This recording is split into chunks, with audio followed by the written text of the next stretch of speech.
Baik, assalamualaikum warahmatullahi wabarakatuh. Selamat pagi dan salam sejahtera buat kita semua. Ya, pada pagi hari ini kita akan melaksanakan pembelajaran kita untuk melanjutkan materi kemarin. Ya, sebenarnya rencananya kita sudah bisa melaksanakan pembelajaran di sekolah, tapi karena kondisi yang tiba-tiba tidak memungkinkan demi kebaikan kalian, kita terpaksa belajar dari rumah kembali sampai kondisinya sudah lebih baik. Jadi Bapak harapkan kalian bisa mengikuti pembelajaran tetap dengan fokus. Kita berdoa sama-sama agar pembelajaran selanjutnya bisa segera untuk tatap muka langsung. Oke, di sini Bapak akan menjelaskan masuk ke subtema 2 pembelajaran 1. Materi-materinya yang pertama di sini ada IPA tentang jenis-jenis perkembangbiakan hewan. Terus yang kedua adalah tentang MUPEL IPS, kegiatan ekonomi negara ASEAN terkait kondisi geografisnya.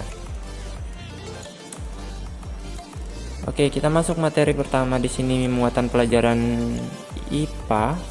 Jadi perkembangbiakan hewan itu sama dengan tumbuhan, ada dua jenis. Yang pertama perkembangbiakan generatif, yang kedua perkembangbiakan vegetatif. Nah, di sini kita akan bahas perkembangbiakan generatifnya dulu atau yang secara kawin. Nah, perkembangbiakan generatif pada hewan dibagi menjadi 3 cara.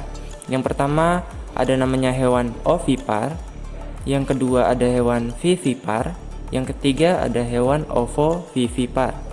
Nah, kita lihat di sini penjelasannya. Hewan yang ovipar adalah hewan yang berkembang biak dengan cara bertelur. Nah, kalian mungkin sering atau bisa melihat di sekitar kalian itu banyak sekali hewan yang berkembang biak dengan cara bertelur. Nah, ini contoh-contohnya. Kalian sering melihat ayam, bebek, ikan, kodok, terus beberapa serangga seperti kecoa, di situ ada semut, ada belalang. Nah, terus ada penyu juga buaya. Itu adalah contoh hewan-hewan yang berkembang biak secara ovipar atau bertelur. Selanjutnya hewan vivipar. Jadi hewan vivipar ini adalah hewan yang berkembang biak dengan cara melahirkan. Nah, melahirkan ini contohnya kita lihat di sini ada kucing, hewan yang ada di sekitar kita ya. Ada sapi, ada kambing, terus ada ikan paus, ada gajah, beruang, dan lumba-lumba. Masih banyak lagi hewan yang lainnya. Misalnya kalian mau cari tahu, searching melalui YouTube, internet juga bisa. Jadi hewan vivipar itu hewan yang melahirkan anaknya. Nah, hewan ovovivipar adalah jenis hewan ketiga yang berkembang biak dengan cara bertelur dan melahirkan. Nah, jadi prosesnya tidak bisa kita lihat secara langsung dia bertelur, karena proses dia bertelur itu berada di dalam perut. Nah, ketika waktunya untuk menetas, telur itu akan menetas dalam perut dan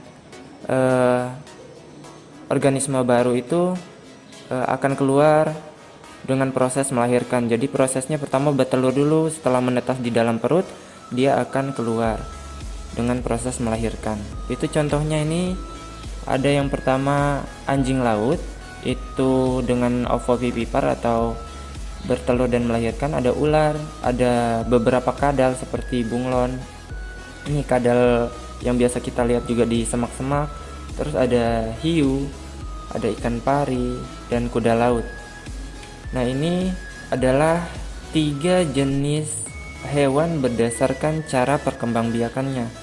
Jadi kalian ingat, mungkin biar lebih mudah dihafal, yang melahirkan ini, jadi hewan yang melahirkan itu kita sebut dengan vivipar atau tidak ada huruf O di situ ya. O kan melambangkan telur. Jadi yang lainnya ada huruf O. Hewan pertama hewan ovipar itu bertelur. Nah, hewan yang kedua vivipar itu melahirkan, tidak ada huruf O di kata vivipar itu. Terus ada hewan ovovivipar. Di sini ada huruf O2.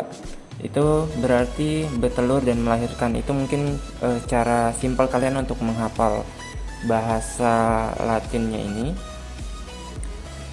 Oke, kita masuk ke muatan pelajaran IPS. Di sini tentang potensi ekonomi negara-negara ASEAN.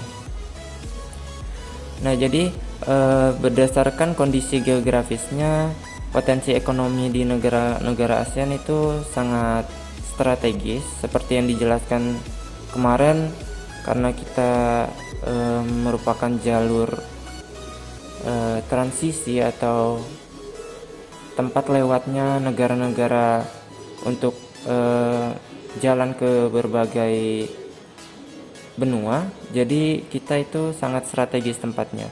Selain itu juga sumber daya alamnya yang kaya, karena kita dihimpit oleh dua samudra. Sumber daya alamnya seperti ikan, hutan-hutan juga itu sangat baik potensinya.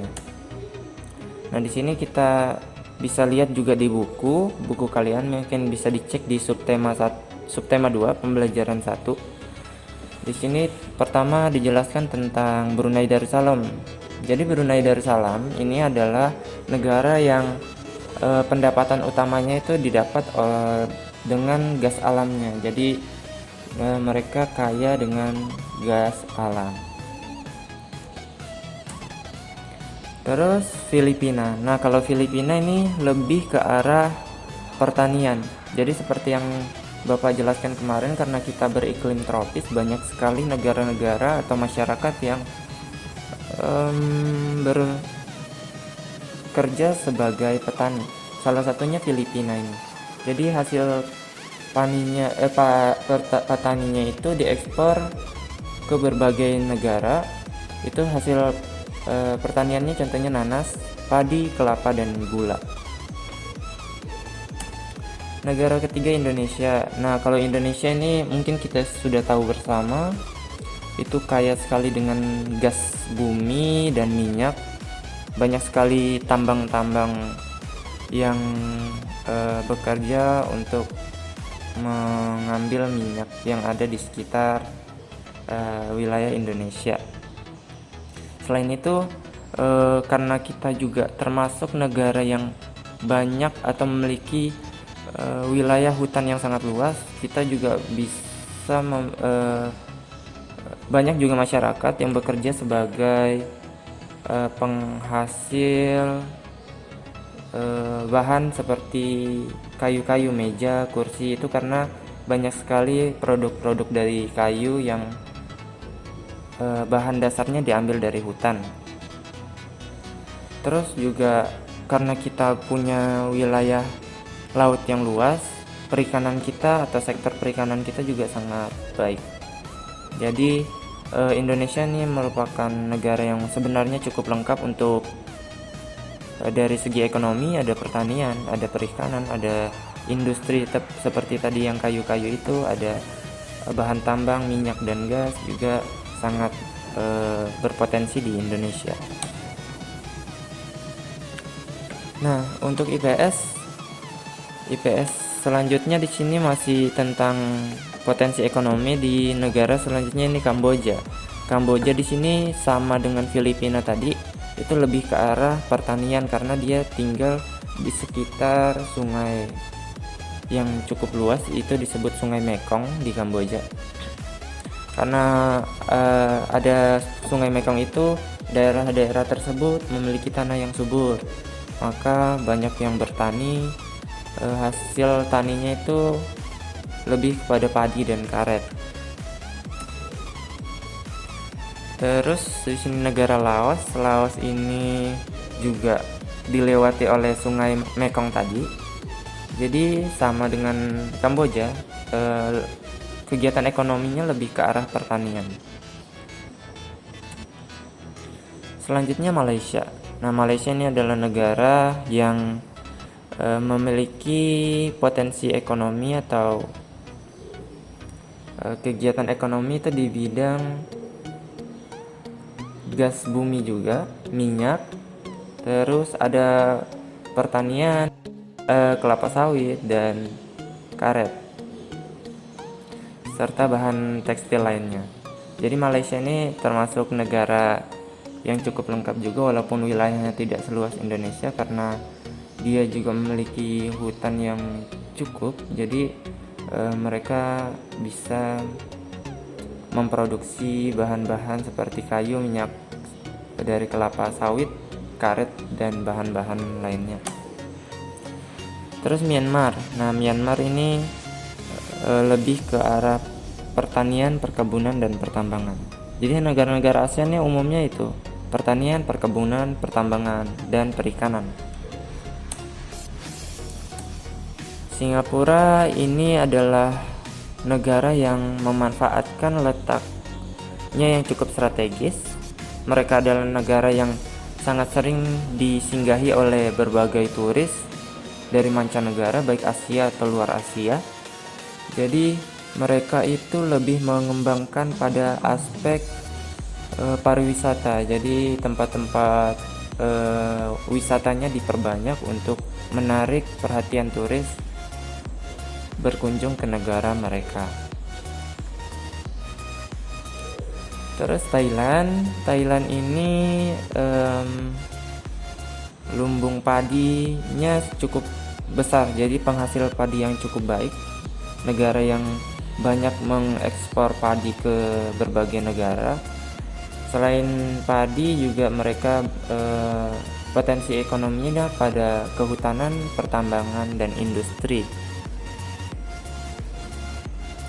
Dan penghasilan utama mereka sebenarnya di sektor pariwisata, karena juga termasuk wilayah yang sering dikunjungi atau tempat transitnya turis-turis, sehingga mereka lebih mengembangkan pada sektor pariwisata. Terus Vietnam. Nah, kalau Vietnam ini juga negara yang memanfaatkan wilayah strategisnya sebagai tempat transit. Jadi Singapura, Thailand, dan Vietnam ini wilayah yang strategis karena dilewati oleh berbagai negara, tempat berkunjungnya turis-turis, sehingga mereka lebih fokus ke potensi ekonomi di bidang pariwisata. Oke, mungkin itu materi hari ini. Sebenarnya ada satu materi tentang ide pokok lagi bahasa Indonesia, tapi kita sudah bahas berulang-ulang. Bapak harapkan itu sudah paham. Oke, cukup mungkin materi hari ini. Jika ada yang mau ditanyakan, bisa tanyakan langsung ke Bapak melalui WhatsApp atau komentar di video ini. Kurang lebihnya Bapak mohon maaf. Bapak akhiri, wassalamualaikum warahmatullahi wabarakatuh.